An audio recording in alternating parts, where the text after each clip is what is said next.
রাসূল বলছেন তিনটা জিনিস কখনো নষ্ট করবা না। টাকা পেয়েছেন, আপনার লাগবে না, গরিবের লাগবে। ঠিক না ঠিক? কোন সম্পদ কখনো নষ্ট করবা না, গাছের পাতাও ছিঁড়বা না। 2 নাম্বার সময় নষ্ট করবা না। 3 নাম্বার আমল নষ্ট করবা না।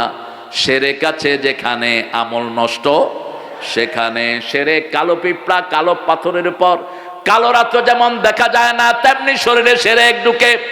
এই জন্য রাসূল প্রতি নামাজে পড়তেন, ইন্নী ওয়াজ্জাহাতু ওয়াজহিয়া লিল্লাযী ফাতারাস সামাওয়াতি ওয়াল আরদ হানিফান ওয়া মা আনা মিনাল মুশরিকিন।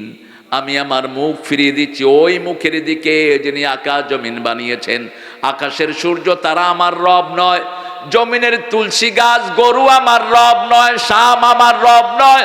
এই দুইটা যিনি বানিয়েছেন তিনি আমার কি রব।